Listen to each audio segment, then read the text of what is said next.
Good morning, all of you. In this section, we are going to learn the topic 2.5 food preservation, यानी कि food को किस तरह से हम प्रिजर्व करेंगे। उन सभी मेथड्स को हम पढ़ेंगे जिससे कि फूड को प्रिजर्व किया जा सके। In chapter 1, we have learnt about the methods used to preserve and store food grains. Chapter 1 में हमने ये पढ़ लिया था कि किस मेथड से फूड को स्टोर करना है और प्रिजर्व करना है।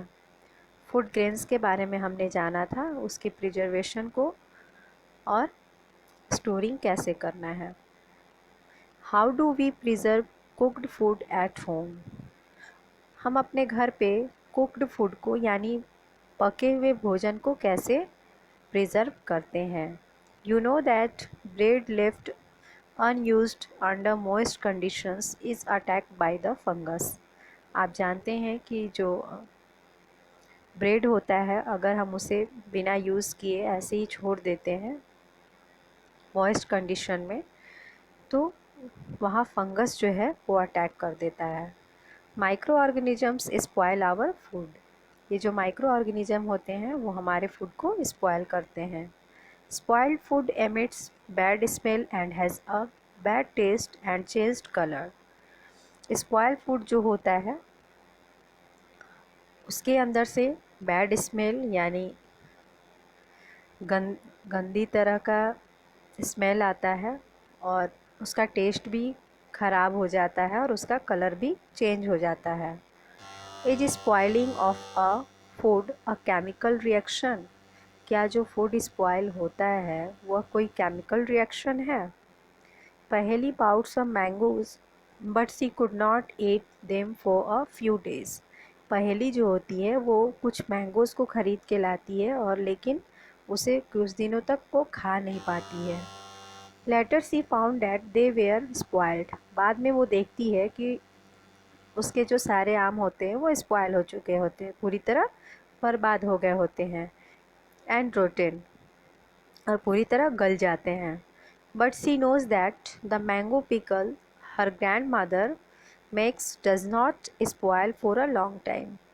लेकिन वो जानती है कि उसकी ग्रैंड मदर जो मैंगो पिकल यानी कि आम का अचार लगाती है वो जो है काफ़ी लॉन्ग टाइम तक स्पॉयल नहीं होता है। She is confused. वो पूरी तरह कंफ्यूज हो जाती है। Let us study the common methods to preserve food in our homes. We have to prevent it from the attack of microorganisms. First method, chemical method. Salts and edible oils are the common chemicals generally used to check the growth of microorganisms.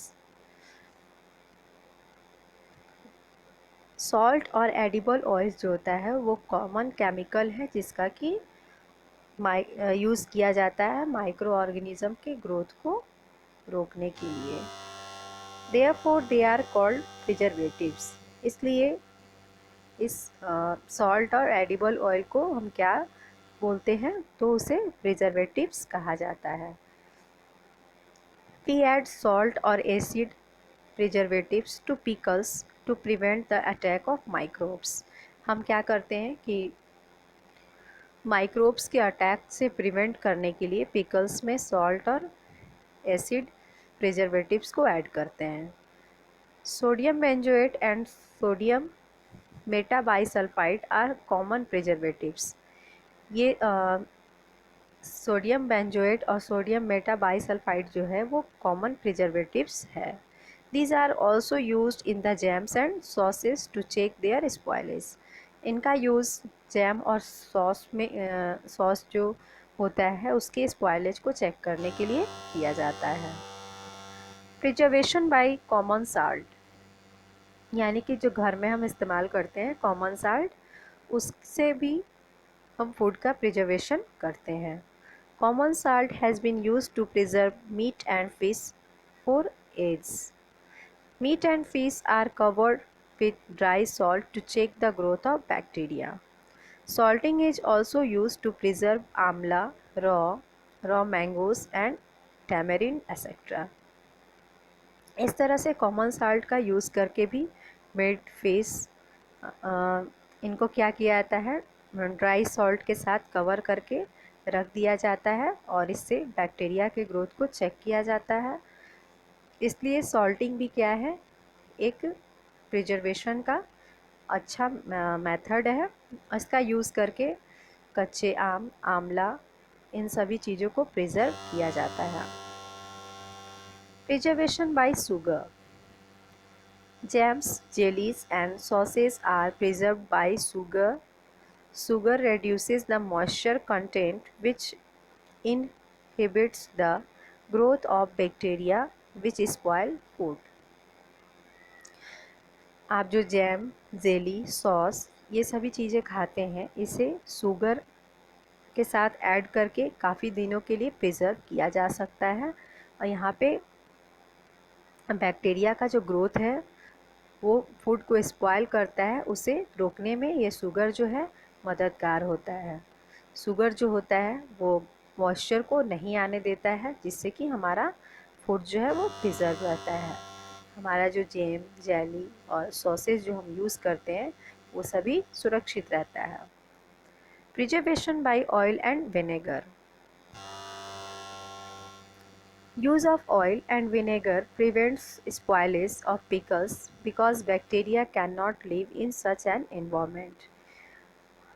Oil और vinegar का use करके हम spoilage को कम कर सकते हैं, क्योंकि bacteria जो है वो इस तरह के एनवायरनमेंट में नहीं रह सकता है। Vegetables, fruits, fish and meat are often preserved by this method. इस मेथड का यूज़ करके means to say that by adding oil and vinegar we can preserve vegetables, fruits, fish, meat, etc. Heat and cold treatment. You must have observed your mother boiling milk before it is stored or used. आपने बिल्कुल observe किया होगा कि आपकी mother जो होती हैं वो मिल्क को स्टोर करने के पहले क्या करती है, उसे बॉयल करती है। Boiling kills many micro organisms. Boiling क्यों किया जाता है, क्योंकि बॉइलिंग करने से माइक्रो ऑर्गेनिज्म जो है वो क्या होता है, किल्स हो जाते, यानी कि मर जाते हैं। Pasteurised milk can be consumed without boiling as it is free from harmful microbes. जो पास्चराइज्ड मिल्क होता है वो क्या होता है, can not be consumed without boiling as it is free from harmful microbes. ये जो हो जाता है वो हार्मफुल माइक्रोब से फ्री हो जाता है। या जब हम इसे बॉईल नहीं करेंगे तो ये क्या होगा, सुरक्षित नहीं रह सकता है। The milk is heated to about 70 degree centigrade for 50 to 30 seconds and then suddenly chilled and stored। इसमें क्या किया जाता है कि 70 टू डिग्री सेंटीग्रेड पे 15 से लेकर 30 सेकेंड तक क्या किया जाता है, मिल्क को हीट किया जाता है और फिर उसे अचानक से चिल्ड कर दिया जाता है, बिल्कुल ठंडा कर दिया जाता है और फिर उसे स्टोर कर दिया जाता है। By doing so it prevents the growth of microbes. ऐसा करने से क्या होता है कि हमारा जो मिल्क है वो माइक्रोब्स के ग्रोथ से बच जाता है। And this process was discovered by Louis Pasteur. और इस प्रोसेस का डिस्कवर लुइस पास्चर ने किया था और इसी मेथड को हम क्या बोलते हैं, pasteurisation. Storage and packing. These days, dry fruits and even vegetables are sold in sealed air-tight packets to prevent the attack of microbes। आज के समय में ड्राई फ्रूट और यहाँ तक कि वेजिटेबल को क्या किया जाता है, बेचने के लिए उसे बिल्कुल एयर टाइट सील पैकेट में कवर किया जाता है ताकि माइक्रोब्स के अटैक से प्रिवेंट किया जा सके और उसके बाद उसे सेलिंग के लिए रखा जाता है। In next video we will learn the topic nitrogen fixation. Thank you.